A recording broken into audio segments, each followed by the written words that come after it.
ಸಂಘಟನೆ ಬಂದು 30 ವರ್ಷ ಆಯ್ತು. ಆವಾಗ ಅದರಲ್ಲಿ ನಾವು ಈಗ ಸಂಘಟನೆ ಹಾಕಿ 29ನೇ ವಾರ್ಷಿಕೋತ್ಸವ. ಇನ್ನು ಈ ಬೋರ್ಡ್ ಇರೋದ್ರಿಂದ ನಿಮ್ಮ ಭವಿಷ್ಯ ಐತಿ.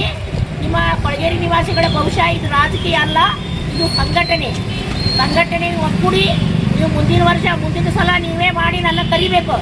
ಇಡೀ ಓಣಿಯವರ ಬಂದು ದುರ್ಗಮ್ಮನ ಪೂಜೆ, ಇದು ದುರ್ಗಾದೇವಿ ನಗರ ಅಂದ್ರೆ ದುರ್ಗಮ್ಮನ ಪೂಜೆ ಇದು. ಅದನ್ನ ನೀವು ಅರ್ಥ ಮಾಡ್ಕೊಳ್ರಿ. ಇದು ದುರ್ಗಮ್ಮನ ಪೂಜಾ ಮಾಡಿದ್ದು ನಾವು. ಇವತ್ತು ದುರ್ಗಾದೇವಿ ನಗರ ಇಟ್ಟಿದ್ದಕ್ಕ ಇವತ್ತ ಇದು ಪ್ರೇಮ ನಗರ ಅಂತಿತ್ತು. ನಾವು ಅಲ್ಲಿ ಬಂದು ದುರ್ಗಾದೇವಿ ನಗರ ಇಟ್ಟಿದ್ದಕ್ಕೆ ಇವತ್ತು ದುರ್ಗಮ್ಮ ಇಷ್ಟೆಲ್ಲ ಸೌಲಭ್ಯಗಳನ್ನ ಮಾಡಿಕೊಟ್ರು. ಡಾಕ್ಟರ್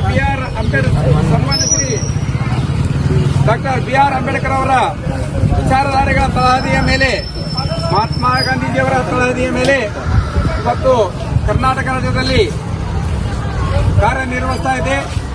ಬಡವರ ಧ್ವನಿಯಾಗಿ ಕರ್ನಾಟಕ ಕೊಳಗೇರಿ ನಿವಾಸಿಗಳ ಸಂಯುಕ್ತ ಸಂಘಟನೆ ಕೆಲಸ ಮಾಡ್ತಿರುವುದು ಬಹಳ ಸಂತೋಷದ ವಿಷಯ.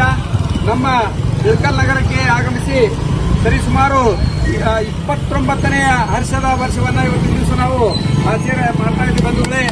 ಈ ಮೊದಲೇ ನಾವು ಸಾಕಷ್ಟು ಕಷ್ಟಗಳ ಸರಮಾಲೆಗಳನ್ನ ನಾವು ಹೊತ್ಕೊಂಡು ನಿಂತಿದ್ವಿ.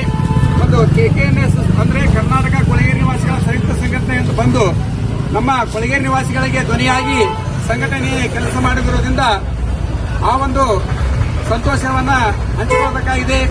ಇವತ್ತು ಪ್ರಾಂತ ಸ್ಪಂದನೆ ಇರುವಂತಂದ್ರೆ ಒಂದು ಸಂಘಟನೆ ಒಂದು ಪದಾಧಿಗಳು ಕೂಡ